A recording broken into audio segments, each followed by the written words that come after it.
গভীর রাতে পিস্তল সহ হাতে নাতে ধরা পড়ল এক যুবক।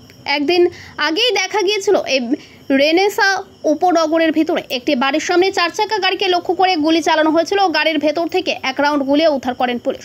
সেই ঘটনার কিনারা এখনো খুঁজে পাননি পুলিশ, কিন্তু সেই ঘটনার পুরো তদন্তে নেমেছিল বর্ধমান জেলা পুলিশ। কি কারণে রেনেসার মতো একটি জায়গায় গাড়ির মধ্যে গুলি চালানোর ঘটনা ঘটল, এই ঘটনার তদন্ত তল্লাশি করতে না করতেই আবারও আরেকটি দুঃসাহসিক ঘটনা রেনেসার উপনগরীতে।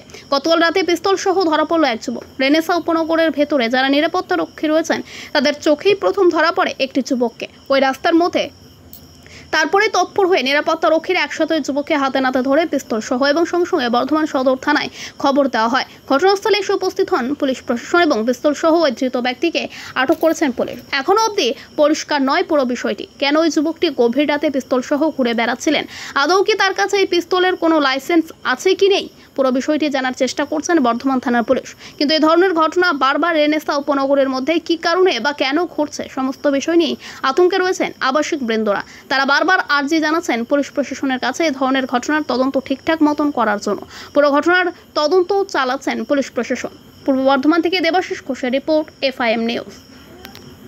বর্ধমান রেনেসার সিকিউরিটি গত দুদিন আগে একটা ঘটনা ঘটেছিল। ঘটনা বলতে কি, বন্দুক নিয়ে কোনো গাড়িতে ফায়ার করেছিল। ফায়ার করে সেটা নিয়ে একটা প্রতিবাদ করে এখানকার রেসিডেন্সি। ঠিক আছে, ওনাদেরও যেটা বলা যে এখানে কোনো পরিষেবা বা সেফটি পাচ্ছি না, সেটা নিয়ে আমাদের একটা বিশাল খারাপ লাগে নিজেদেরকে, যে হ্যাঁ এরকম ধরো ঘটনা ঘটেছে। আমরা কিন্তু সেইভাবে প্রস্তুতি নিয়ে আমরা ডিউটি করছিলাম। ডিউটি করতে গিয়ে দেখলাম যে ওই একটা যে ব্যক্তি করেছে, আমাদের যেটা ধারণা যে ওই ব্যক্তি এই ঘটনাটা ঘটেছে, কারণ আমাদের কাছে এসে সেই ব্যক্তিটা আবার গান দেখায়। যখন আমি কিন্তু সেটা কি করেছিলাম, আমি নিজেই ছিলাম।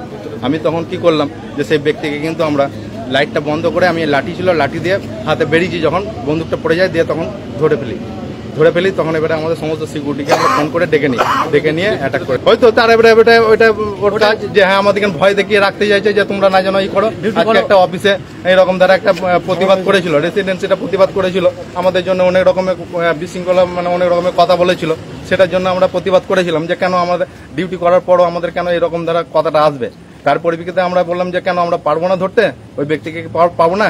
তো আমরা সেইভাবে চেষ্টায় ছিলাম। দেখছি ও বাবা ব্যক্তি, তো আমরা কি চেষ্টা করবো, ওই ব্যক্তি আমাদেরকে চমকাতে আসছে। এটা বার করেছে, ফোনটা বার করেছে, মোবাইলটা, আর এক হাতে দেখছি বন্দুকটা আমাদেরকে দেখাচ্ছে। কি বলছে, বন্দুকটা বার করে বলছে যে কি করছিস তোরা ভেতরে, এইভাবে বলছে। দিয়ে আমি সেই সময় লাইটটা বন্ধ করে দিয়ে হাতে লাঠি ছিল আমার, লাঠিটা যখন এবারে মেরে দিই বন্দুকটা পড়ে যায়। বন্দুক যখনই পড়ে যায় আমরা এসে টিপে দুজন ছিলাম, দুজনে মিলে টিপে ধরার পর তারপরে ফোন করে সব ছেলেদেরকে ডেকে নিই, দিয়ে এইভাবে করতে থাকি। তারপরে হঠাৎ করে আমাদের অফিসের স্টাফ, হ্যাঁ উনি হয়তো ফোন করেছেন, পুলিশ এসেছিলেন, পুলিশ এসে হ্যাঁ তো আমরা ছিলাম এখানে, হঠাৎ দেখি হাতে পিস্তল, আমরা পুরো নার্ভাস খেয়ে যাই।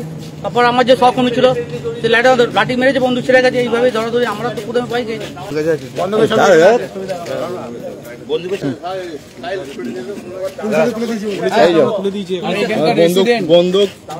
বন্দুক সমেত ব্যক্তিকে পুলিশ হাতে তুলে দেওয়া, বন্দুক